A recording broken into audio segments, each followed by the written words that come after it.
अच्छा जी, lecture number 14 हो गया। अरेज के मतलब आपको काफ़ी सारा नॉलेज आ गया है। मैं यहाँ पर दो बातें पहले साफ साफ लिखता था दैट वेरिएबल्स का जो डिफ़ॉल्ट होता है वो कॉल बाय वैल्यू होता है और अरे का कॉल बाय रेफरेंस। इसी तरह से जो एंड वर्ड है ये यूज होता है मेमोरी एड्रेस के लिए एंड स्टैरिश जो है वो यूज होता है वैल्यू के लिए पॉइंटर के साथ। यहाँ पर अब बात आ जाती है, ये पूरा चैप्टर जो है हमारा अरे और पॉइंटर के साथ रिलेशन को बयान करने के लिए है, बट मैंने वेरिएबल की बात की है। अब यहाँ पर बात करते हैं जी पॉइंटर। सबसे पहले ना अरे की बात करते हैं। जो अरे होती है, अरे भी एक कांस्टेंट पॉइंटर होता है। क्या होता है? कांस्टेंट पॉइंटर, यानी कि चेंज नहीं हो सकता। दूसरा पॉइंटर जब आप बनाते हैं, पिछले में हमने एक देखा था कांस्टेंट पॉइंटर बनाया था, ये पॉइंटर चेंज नहीं हो सकता, यानी कि जिस तरफ पॉइंट करेगा ये वहीं पर ही पॉइंट करता रहेगा। ठीक है, कांस्टेंट पॉइंटर एक ही मेमोरी एड्रेस को पॉइंट करता है और वो कौन सा मेमोरी एड्रेस होता है? वो मेमोरी एड्रेस होता है उसके फर्स्ट एलिमेंट। फॉर एग्जाम्पल मैंने 10 वैल्यूज़ की ना, 10 वैल्यूज़ की क्या बनाई है? एक अरे बनाई है। तो जो पॉइंटर होगा ना अरे वाला, वो यूज़ करेगा इसके पहले मेमोरी एड्रेस को शो करवाएगा। अगर आप सिंपल लिखेंगे ना सी आउट वाई, तो असल में ना वो इसके पहले मेमोरी एड्रेस की तरफ पॉइंट करेगा। सिंपल अरे, दोबारा बात करूँ कि अरे खुद एक कांस्टेंट पॉइंटर है जो चेंज नहीं हो सकता। ठीक है, अब मैंने बताया था कि जब आप वेरिएबल को कॉल करेंगे फंक्शन की तरफ तो कॉल बाय वैल्यू, यानी उसकी वैल्यू जाएगी। अगर मैं लिखता हूँ ना कि फंक्शन की तरफ मैं कॉल वैल्यू भेजता हूँ y is equal to X, so क्या होगी कि इसके बाद इसकी फंक्शन है ये y, तो इसके बाद ना इसकी क्या जाएगी? इसकी वैल्यू जाएगी। लेकिन जब अब मैं अरे भेजूंगा तो अरे का मेमोरी एड्रेस जाएगा। जब मैं लिखूंगा ना y एक अरे है और मैं उसको किसी फंक्शन की तरफ भेज रहा हूँ, फंक्शन f, और यहाँ पर मैं ना एक अरे भेज रहा हूँ फंक्शन f, और इसको मैं y अरे भेज रहा हूँ, तो असल में इस फंक्शन के पास उसका मेमोरी एड्रेस जाएगा। क्या जाएगा?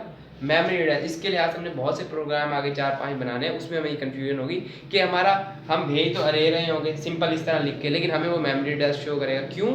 क्योंकि अरे जब जाती है उसका मेमोरी एड्रेस जाता है और जब वेरिएबल जाता है तो उसकी क्या जाती है? बड़ी वैल्यू जाती है। इसी तरह अगर आप अरे का कोई एक एलिमेंट सेंड करें, फॉर एग्जांपल मैं लिखता हूँ y3, यानी कि मैंने ये वाला एलिमेंट सेंड कर रहा हूँ y3, तो वो उसको ट्रीट करेगा एज अ वेरिएबल ही ट्रीट करेगा, यानी वो इसकी वैल्यू दिखाएगा, ना कि वेरिएबल दिखाएगा बल्कि क्या दिखाएगा? इसकी वैल्यू दिखाएगा। ठीक है, जब मैं यूँ यूज़ करूँगा y3, लेकिन अगर मैं सिंपल अरे यूज़ करूँगा पूरी की पूरी y, तो वो उसको बतौर उसका मेमोरी एड्रेस आपको शो करेगा। अब ये तो आ गई यहाँ तक। हम एंड यूज़ करेंगे। अगर आपने अरे को भेजना है बतौर वैल्यू तो फिर आप एंड यूज़ करेंगे, ओ सॉरी साथ ये यूज़ करेंगे, क्योंकि हमने उनका कन्वर्जन करनी है। आपने वेरिएबल को जब भेजना था ना उसका memory address call by reference, तो आप एंड यूज़ करते थे। ठीक है, और वहाँ पर जाकर जब आपने उसकी वैल्यू यूज़ करनी है तो आप फिर क्या यूज़ करेंगे? स्टैरिश। जब हम वैल्यू यूज़ करना चाहेंगे तब उस चीज़ के साथ हम स्टैरिश यूज़ करेंगे पॉइंटर के साथ, और जब हम उसका मेमोरी एड्रेस यूज़ करना चाहेंगे हम उसके साथ क्या यूज़ करेंगे? एंड यूज़ करेंगे। इसके ऊपर हमारे 3-4 प्रोग्राम है, इसलिए इसको मैं बार बार रिवाइज कर रहा हूँ। अब आगे बात आ जाती है जी pointer and expression and arithmetic. Pointer, expression and arithmetic, हम पॉइंटर के अंदर तमाम के तमाम अरिथमेटिक ऑपरेशंस कर सकते हैं। कैसे कि हम पॉइंटर का इंक्रीमेंट करवा सकते हैं। अब इंक्रीमेंट का क्या मतलब है? इंक्रीमेंट का ये मतलब है कि ये मेरा एक अरे थी, इसका ना मैंने उसको सिर्फ पहला एलिमेंट भेजा, पहले एलिमेंट के मैंने उसका एड्रेस भेज दिया, उसके बाद पहुंच गया। अभी इंटीजर अरे है, हम जब पॉइंटर yptr प्लस प्लस लिखेंगे तो अगर ये इंटीजर टाइप का होगा, ठीक है, तो ये अपने अंदर 4 प्लस कर लेगा, 4 बाइट, क्योंकि ये मेमोरी एड्रेस को शो कर रहा होगा ना पॉइंटर, 4 बाइट प्लस करेगा और यहाँ आ जाएगा। अब वो फिर इसका मेमोरी एड्रेस शो करेगा। फिर जब आप उसके अंदर प्लस प्लस करेंगे तो वो इसका मेमोरी एड्रेस शो करेगा। यानी वो क्या जंप करता है? वो एक वेरिएबल जंप करता है, ना कि एक बाइट बल्कि एक वेरिएबल। अगर आप कैरेक्टर यूज़ करेंगे तो एक बाइट जंप करेगा, अगर आप वेरिएबल यूज़ करेंगे इंटीजर तो 4 बाइट, लॉन्ग यूज़ करेंगे तो ज़्यादा, शॉर्ट यूज़ करेंगे तो 2 बाइट करेगा। प्रैक्टिकल में ये सारे करके दिखा दूँगा। ठीक है, तो ये याद रखें कि हम पॉइंटर्स के ऊपर अरिथमेटिक्स कर सकते हैं और दोनों तरीक़ों से। यानी हमें पता है कि पॉइंटर वैल्यूज़ की तरफ भी डिनोट करते हैं और उसके मेमोरी एड्रेस की तरफ भी। सो आप उसके ऊपर दोनों तरह से फंक्शन भी अप्लाई कर सकते हैं। यानी कि अगर आप चाहें तो उसके मेमोरी एड्रेस में भी सम करवा सकते हैं, यानी कि उसके मेमोरी एड्रेस के अंदर ऐड, सम या मल्टीप्लाई करवा सकते हैं। और उसके अंदर जो वैल्यू स्टोर है उनके ऊपर भी आप पॉइंटर्स के थ्रू कैलकुलेशन करवा सकते हैं। ठीक है, ये हमने इसी को अरिथमेटिक कहते हैं ना, तो पॉइंटर्स भी करते हैं। अब यहाँ पर आपने बात याद रखनी है कि आप उसके मेमोरी एड्रेस के अंदर तो करवाएं, लेकिन उसकी वैल्यूज़ को ना छेड़ें, क्योंकि वैल्यू उसके बाद एक अमानत होती है पॉइंटर के पास, क्योंकि आपकी जितनी भी कैलकुलेशन होनी है वो उन वैल्यूज़ के ऊपर होनी है, और वो वैल्यूज़ किसी और अरे की हम भेजते हैं पॉइंटर के थ्रू। तो अगर आप पॉइंटर की वैल्यू में प्लस माइनस करेंगे, यानी उसके बाद जो वैल्यू आई, फॉर एग्जाम्पल 5 आई है, आपने +2 किया है, तो क्या आ जाएगा 7। याद रखें आपने प्लस प्लस जब करना है या प्लस कोई फंक्शन अप्लाई करना है, अगर तो आप वैल्यूज़ पर करना चाहते हैं तो याद रखें फिर वैल्यूज़ पर करें, लेकिन मोस्टली हम जब यूज़ करेंगे अगर आपने इंक्रीमेंट रखना है पॉइंटर के अंदर तो याद रखें आप मेमोरी में करें, यानी कि उसके साथ एंड यूज़ करें, या फिर सिंपल अगर अरे है ना, अगर अरे तो आपको पता है अरे का by default call by reference है, तो फिर सिंपल अरे के साथ y++ करें। ठीक है, यहाँ तक आपके 3 से 4 प्रोग्राम है, मैं प्रोग्राम भी साथ में बताता जाऊँगा और उनको फिर वहाँ पर भी डिस्क्राइब कर दूँगा अच्छे से। पहले प्रोग्राम बना लेते हैं, फिर इसका अगला हिस्सा है उसके अंदर हमने इसका रिलेशन पढ़ना है, अरे के साथ ये थोड़ा सा रिलेशन है, इसके बाद हमने ना फिर स्ट्रिंग अरे और पॉइंटर कंपैरिजन, जैसे हमने पीछे अरे कंपैरिजन पढ़ा था, पॉइंटर कंपैरिजन पढ़ना है। ये आपका लेक्चर नंबर 15 है, relationship between the arrays and वो अरेज एंड पॉइंटर्स। सो आपको मैंने बताया द नेम ऑफ द अरे is the constant pointer which contain the memory, यानी कि जब भी आप किसी अरे का फर्स्ट नेम यूज़ करेंगे ना तो वो उसका मेमोरी एड्रेस ही शो करवाएगा, यानी जैसे ये दिखा रहे हैं कि वाई पॉइंट है, जब वो y pointer is equal to y रखेंगे ना तो वाई का एड्रेस लेकर जाएगा, ना कि उसकी वैल्यू लेकर जाएगा। ठीक है, सो ये एक पहला प्रोग्राम है इंक्रीमेंट करना मेमोरी एड्रेस में। तो पहले इसकी तरफ आते हैं, मैं आपको ना 1-2 प्रोग्राम छुड़वाऊँगा, वो आप खुद करेंगे और बकाया मैं करवा देता हूँ, 1-2 जो हैं वो आप खुद करेंगे। ये आ गया, अब इसमें एक अरे है, ठीक है, एक पॉइंटर है, अब हम उस पॉइंटर को अरे दे रहे हैं। अब ना मैंने इसके एंड नहीं लगाया, अगर एंड कब यूज़ होता है जब आप वैल्यू सेंड करेंगे तो उसको पॉइंटर को उसकी मेमोरी एड्रेस देते हुए आप एंड यूज़ करते हैं, लेकिन अगर आप इस तरह अरे को देंगे तो अरे तो कॉल बाय वैल्यू रेफरेंस होती है, उसके साथ एंड देने की ज़रूरत नहीं होती, उसके खुद ही जाएगा तो एड्रेस जाएगा। हाँ, अगर आपने उसकी वैल्यू देनी हो तो फिर अलग चीज़ है। इस तरह से जो आपका अरे का पहला मेंबर है, यानी इंडेक्स नंबर 0 की जो मेमोरी एड्रेस है वो YPTR में चला जाएगा। तो यहाँ पर वो हम सी आउट करवा रहे हैं, फिर हम YPTR में प्लस करवा रहे हैं। अब देखिए स्टैलिश नहीं है, स्टैलिश का भी यूज़ होता है जब आपने वैल्यू देनी है, और अब ये स्टैलिश के बगैर है, यानी कि ये मेमोरी एड्रेस है इसके अंदर।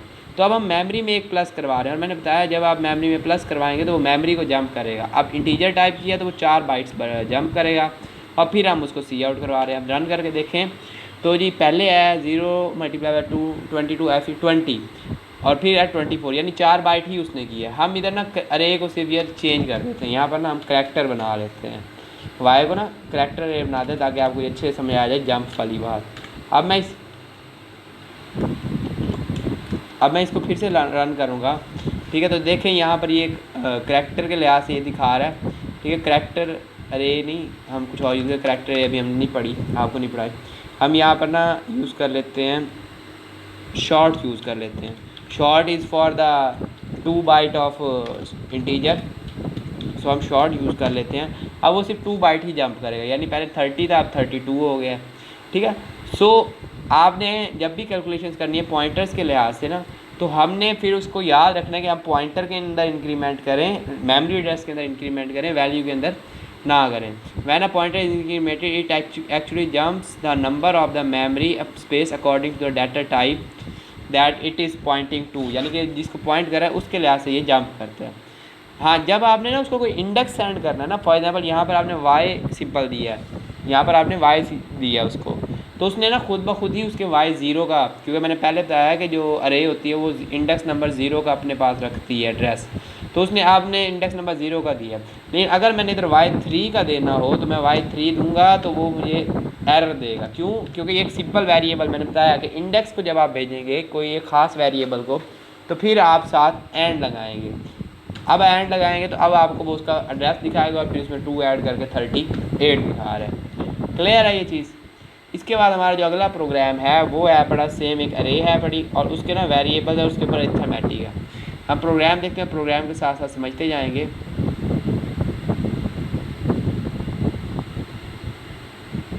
ये है अच्छा जी, ये आ गया हमारा।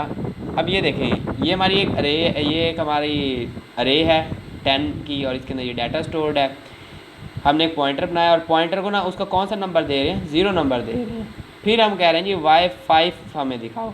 अब यहाँ पर हमने y5 कहा है तो हमें वो y5 क्या दिखाएगा, उसकी y5 की क्या दिखाएगा, जो वैल्यू होगी, क्योंकि सिंपल y5 लिखे, अगर मैं सिंपल y लिखता तो उसका एड्रेस दिखाता। फिर मैं यहाँ लिख रहा हूँ स्टैरिश। अब y, अब आपको पता है ब्रैकेट में क्या होगा, पहले वो 5 प्लस करेगा। अब इधर y पॉइंटर की वैल्यू कौन सी है, फर्स्ट वैल्यू 0 इंडेक्स पर है, जब उसमें 5 प्लस करेगा, ठीक है, और उसके बाद फिर स्टैरिश उसकी वैल्यू दिखाएगा, स्टैरिश इज़ फॉर वैल्यू। और यहाँ पर फिर हम y पॉइंटर 5 को डायरेक्ट देखेंगे कि y पॉइंटर 5 क्या आता है। तो देखेंगे तीनों का आंसर 50-50 आ रहा है। क्यों, क्योंकि y5 पर भी 50, y5 का मतलब है 6th एलिमेंट। इधर इसका क्या था, इंडेक्स नंबर 0, उसमें 5 ऐड करेंगे तो इंडेक्स नंबर 6 ही आएगा। और यहाँ पर भी उसका मतलब यही है, y पॉइंटर भी इस टाइम उस y की तरह ही काउंट करेगा, यानी कि अरे की तरह ही वर्क करेगा। ठीक है, दोबारा से y5 अरे है सिंपल, y पॉइंटर, यहाँ पर पॉइंटर को आपने 0 वैल्यू दी है, यानी कि इंडेक्स नंबर 0 का मेमोरी एड्रेस दे दिया। जब उस मेमोरी एड्रेस में 5 और प्लस होंगे, 5 प्लस का मतलब ये कि 5 मेमोरी एड्रेसेस प्लस होंगे, तो वो इस जगह आ जाएगा। और फिर स्टैरिश की वजह से वो इसका क्या दिखा देगा, वैल्यू दिखाएगा स्टैरिश की वजह से। अगर आप स्टैरिश ख़त्म करेंगे तो देखिएगा वो क्या दिखाता है, फिर वो उसका मेमोरी एड्रेस दिखाएगा। लेकिन अगर आप उस वैल्यू को देखना चाहते हो तो फिर साथ स्टैरिश लगाएंगे। और यहाँ पर yptr5 यानी कि आपने 0 की वैल्यू दी, अब आपने ना उसको 5 तक इंक्रीमेंट कर दिया, तो अब आप उसको, वो आपको उसी की वैल्यू दिखाएगा। ठीक है, ये प्रोग्राम आप खुद बनाएंगे, इसमें कुछ भी चेंजिंग नहीं है, बस यहाँ पर आपने फॉर लूप यूज़ करनी है और तमाम की तमाम वैल्यूज़ को एक एक करके आपने ना पॉइंटर को यूज़ करते हुए एक एक करके सी आउट करवाना है। ऐसे ये आप खुद करेंगे। अब ये डिफरेंस का ये भी आप खुद करेंगे, इसमें भी आपने एक को ना, अब यहाँ पर एंड एक्स दे रहे हैं। आपको मैंने पहले बताया था कि जब आप सिंपल वेरिएबल यूज़ करते हैं तो उस टाइम पर आप उसका मेमोरी एड्रेस देने के लिए एंड लिखते हैं। तो हमने यहाँ सिंपल वेरिएबल था, एंड दिया पॉइंटर को और पॉइंटर से उसको प्रिंट करवा लिया। ये उसका एड्रेस प्रिंट करेगा, ये उसके अंदर जो स्टोर है वो प्रिंट करेगा। ये देखें यहाँ नीचे हुआ है, ठीक है। उसके बाद हमने स्टैरिश का क्या मतलब होता है, स्टैरिश का मतलब है कि वैल्यू। तो यहाँ पर ना उधर हमने स्टैरिश बाहर लगाया था पिछले प्रोग्राम में, ठीक है। ये देखिए यहाँ पर बाहर लगाया, तो इसका मतलब क्या है, आपको पता है ब्रैकेट पहले सॉल्व होगी तो उसमें पहले प्लस हो रहा था फिर वैल्यू दिखाई जाएगी। यहाँ पर पहले वैल्यू दिखाएगा फिर उसमें प्लस करेगा तो आपकी वैल्यू चेंज हो जाएगी। अब यहाँ पर वो देखें आपको फिर वो वैल्यू भी दिखला रहा है और फिर एक्स की वैल्यू भी वापस शो करवा रहा है। पहले 10 थी ना, अब फिर से वो एक्स की वैल्यू शो करवाएगा। तो ये देखें, ये मेमोरी एड्रेस, ये वैल्यू, ये इंक्रीमेंट के बाद क्या रहेगा ये वैल्यू इसमें, और एक्स के अंदर भी वो चेंज हो जाएगी। सो इसलिए ध्यान रखें, when we are using it, hold the memory address of a simple variable, do not increment और डिक्रीमेंट द पॉइंटर, यानी पॉइंटर के अंदर इजाफा या कमी ना करें। या करना भी हो तो स्टैरिश को बाहर रखें और प्लस माइनस अंदर करें। ये अब डिफरेंस का प्रोग्राम है, ये देख लेते हैं। ठीक है, ये आ गया, हमने अरे बनाई 10 मार्क्स की, 2 पॉइंटर्स पकड़े हैं। ठीक है, अब देख लें हमने एंड यूज़ किया, क्योंकि मैंने पहले बार बार ये बात रिवाइज करूँ कि जब आप वेरिएबल का कोई एक इंडेक्स नंबर लेते हैं तो वो वेरिएबल की तरह ही काउंट होता है। तो यहाँ पर हमने 2 वेरिएबल लिए और उनको उस पॉइंटर को दे दिया। अब हम उसका डिफरेंस फाइंड करना चाहते हैं, y पॉइंटर 1 माइनस 2।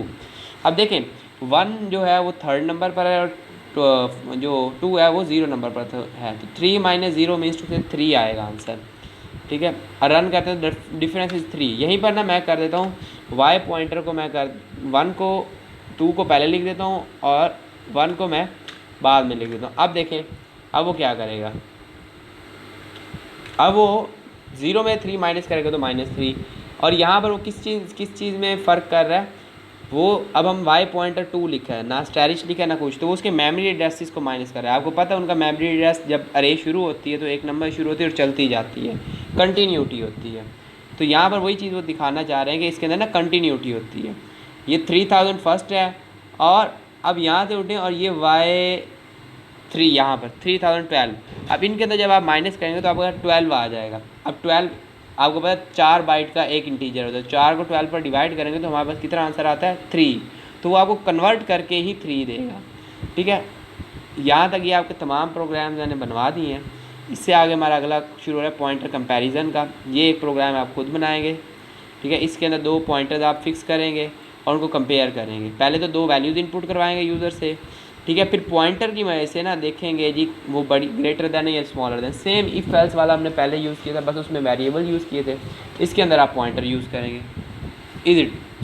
अब पॉइंटर, स्ट्रिंग एंड अरे ये पहले समझा देता हूँ, फिर इसके लिहाज से हम प्रोग्राम बना लेते हैं। ओके जी, सो हमारा यहाँ तक तो हो गया ये काम।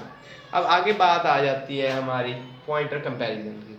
Pointer comparison same as it is array comparison कि आप एक पॉइंटर यूज़ करेंगे, ठीक है, उसको किसी की चीज़ की तरफ पॉइंट कर देंगे एक वेरिएबल की तरफ, ठीक है, और दूसरा पॉइंटर यूज़ करेंगे उसको दूसरे वेरिएबल की तरफ पॉइंट कर देंगे एक्स एंड वाई। अब आप इन दोनों का कंपैरिजन करेंगे कौन सा पॉइंटर बड़ा है।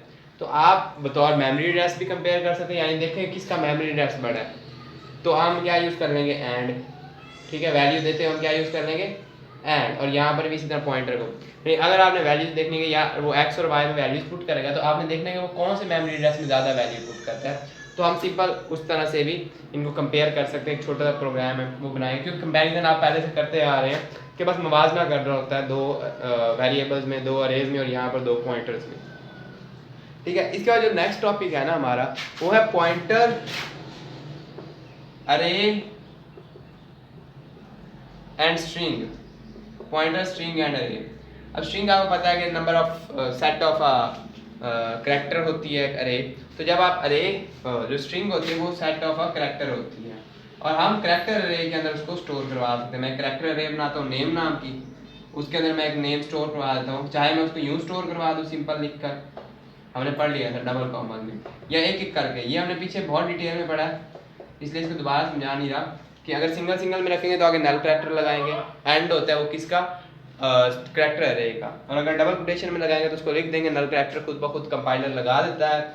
इसकी मेमोरी 1 2 3 और ये R 4 और एक नल करैक्टर 5, और इसमें भी 1 2, यानी कि अगर आप सिंगल सिंगल कोटेशन लिखते हैं ना तो फिर आपने उसको ये नहीं कहना कि इसके आगे नल करैक्टर लगा हुआ है, फिर आप खुद लगाते हैं। लेकिन अगर यूँ डबल कॉमा लगाते हैं तो फिर बाय डिफॉल्ट कंपाइलर खुद ही उसके आगे क्या लगा देता है, नल करैक्टर लगा देता है। अब ये तो करैक्टर हो गए, अरे का तो हमें पता है। पॉइंटर्स, तो हम अब पॉइंटर्स को कहेंगे कि वो करैक्टर अरे की तरफ क्या करे, पॉइंट करे और उसका एक करैक्टर यूज करे किसी और काम के लिए। हम 2 पॉइंटर्स बनाते हैं, 2 करैक्टर अरेज बनाते हैं, एक के अंदर एक डाटा रखेंगे और दूसरी के अंदर कॉपी कराएंगे थ्रो पॉइंटर्स। हम सोच रहे हैं कि हम ये इस तरह काम डायरेक्ट भी कर रहे हैं पीछे। अब हमें इनकी क्या जरूरत है पॉइंटर्स की। असल में पॉइंटर मेमोरी के लिहाज से बात होती है, और बार बार याद रखें कि जब आप एक विंडो बनाते हैं, जब आप कोई चीज़ें बनाते हैं, तो उस टाइम का आपकी जो डिस्कशन होती है वो मेमोरी के लिहाज से होती है, ना कि विंडो के लिहाज से। यानी कि आपके कंप्यूटर में कुछ भी नहीं है उस टाइम पर, तो आपने उसको समझाना है तो आपको उसको मेमोरी एड्रेस के लिहाज से भी समझाना पड़ सकता है कि आपके इस मेमोरी एड्रेस पर जब कोई डाटा पड़ा हो, या उस मेमोरी एड्रेस से डाटा उठाओ और इसकी तरफ भेज दो। अब आपका एक ही प्रोग्राम है, उसमें बार बार एक्स एंड वाई यूज़ हो रहा होगा, तो क्या आप एक्स एंड वाई को ही यूज़ करते रहेंगे? एरर आ सकता है कई बार गलती से, ठीक है, प्रोग्राम मिक्सअप हो सकता है। तो उस टाइम पर हम प्रोग्राम के अंदर पॉइंटर्स यूज़ करेंगे, पॉइंट करेंगे मेमोरी एड्रेस की तरफ, उस मेमोरी एड्रेस में जो भी डाटा पड़ा होगा उठाया जाएगा और यूज़ कर लिया जाएगा। फिर मेमोरी पॉइंटर के लिहाज से आप उसके मेमोरी एड्रेस में भी कैलकुलेशंस कर सकते हैं और वैल्यूज़ में भी। यानी कि हम जब पॉइंटर को यूज़ करेंगे, अब आप कैसे कर सकते हैं कॉपी, एक ही करैक्टर करके।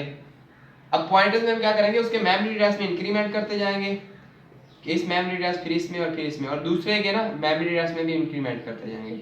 अब यहाँ से इस मेमोरी एड्रेस से इस मेमोरी एड्रेस में, इससे इसमें, इसमें। ये सिंपल होगी बात यार, हो गई बात खत्म। लेकिन अगर आप इसको ऑपोजिट करना चाहें तो इसका लास्ट वाला मेमोरी एड्रेस यूज़ करें रहेगा, उसका फर्स्ट वाला, तो आपको वो उल्टा करके दे देगा। और इस तरह कई सारे काम हैं जो हमने अगले आने वाले लेक्चर में करने हैं पॉइंटर और करैक्टर के साथ। आपके आने वाले कम से कम 2 से 3 लेक्चर्स जो हैं वो स्ट्रिंग्स के ऊपर हैं और पॉइंटर के थ्रू हैं पड़े, ठीक है।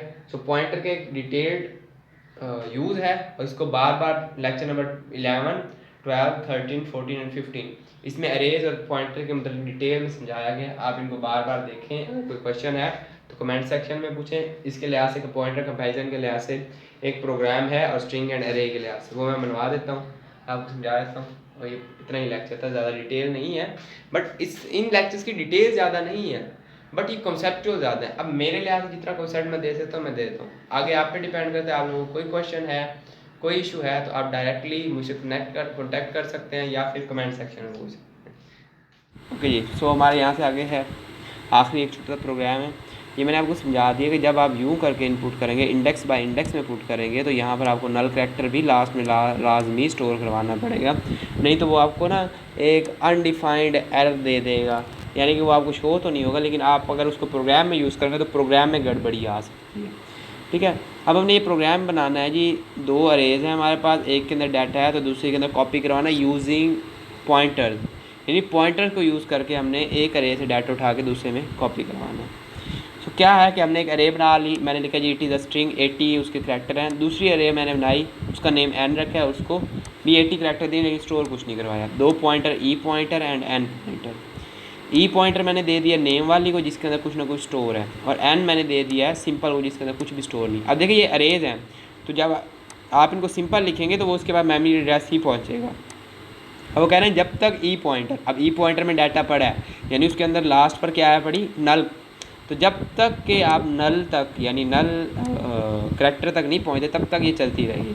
अब क्या हो रहा है यहाँ पर कि स्टैरिश NPTR का क्या मतलब है, उसकी वैल्यू, ठीक है, तो उसकी जो वैल्यू है NPTR में, यहाँ पर वो पहले उसको देखेगा और इसमें कॉपी, यानी EPTR में जो वैल्यू पड़ी है वो इसको इसके अंदर रख देगा, पहले रखेगा, उसके बाद वो उसके मेमोरी एड्रेस में एक प्लस कर देगा। ये स्टैरिश क्यों यूज़ हो रहा है, स्टैरिश इसलिए यूज़ हो रहा है कि पहले वो वैल्यूज़ को कॉपी कर लेंगे, फिर उसके मेमोरी एड्रेस में एक ऐड करेंगे, क्योंकि करैक्टर स्ट्रिंग है तो करैक्टर स्ट्रिंग में 1 तो ऐड हो नहीं सकता, तो वो असल में उसके मेमोरी एड्रेस में ही ऐड करेंगे, और फिर अगले मेमोरी एड्रेस को कॉपी करेगा, फिर अगले को, फिर अगले को, और इस तरह चलता जाएगा, और जब वो 0 आएगा वो वहीं पर बंद हो जाएगा। आपको पता है कि वाइल लूप एग्जैक्ट उसी टाइम पे बंद हो जाएगी, 0 को कॉपी नहीं होने देगी। तो फिर हम अलग से NPTR यानी कि ये जो n पॉइंटर है इसके अंदर 0 ऐड करेंगे, और वो 0 जाकर इस n में ऐड हो जाएगा, और 0 इधर नल कैरेक्टर। अब हम यहाँ पर नेम को भी सी आउट करवा रहे हैं, और एंड लाइन को भी, और जो नया यानी कि ये n है इसको भी सी आउट करवा रहे हैं। रन करेंगे तो देखें it is a string, it is a string, same as it is print हो गया। ठीक है, अगर आप, मैं इसके अंदर ना यहाँ से a मिटाता हूँ और 2 स्पेसेस रहना है, तो अब देखेंगे तो वही चीज़ प्रिंट हो रही है बार बार। क्यों? क्योंकि हम यहाँ पर पॉइंटर यूज़ करें, एक पॉइंटर उसके एक मेमोरी एड्रेस से एक वैल्यू उठाता है और उसको दूसरे मेमोरी एड्रेस के अंदर कॉपी कराता है, फिर एक वैल्यू उस मेमोरी एड्रेस से उठाता है और दूसरे के अंदर कॉपी करवा देता है। ठीक है, ये हो गया प्रोग्राम। इसके बाद ये उसकी एक्सप्लेनेशन दी हुई है अगर आपको समझ ना आए। अब हम ना वो कह रहे हैं जी फंक्शन की मदद से करें, तो फंक्शन सिंपल है कि सोर्स पहले लिखेंगे और डेस्टिनेशन बाद में, और डेस्टिनेशन में आखिर पर हम नल कैरेक्टर शो करवा लेंगे, सेम एज इट इज़। इसको अगर आप बतौर फंक्शन देखें तो कैसे होगा कि ये हमारी डेस्टिनेशन है, सोर्स है जहाँ से हम डाटा उठा रहे हैं, ई वाला पॉइंटर यानी कि ये नेम वाला, और जिसके अंदर रखना ये है, और एंड पर हम उसके अंदर जहाँ डेस्टिनेशन थी उसके अंदर 0 नल करैक्टर शो करवा रहे हैं। सेम वही चीज़ है उसने बनाई है, बस उसने उसको उस तरह से बताया हुआ है। जिस जिस टॉपिक के अंदर टिप्स हैं, टिप्स लाजमी पढ़ा करें, बार बार मैं कहता हूँ। जो क्वेश्चन हो पूछिएगा, ये एक्सरसाइज में 2 बताएंगे, इनको भी ट्राई कीजिएगा करने की।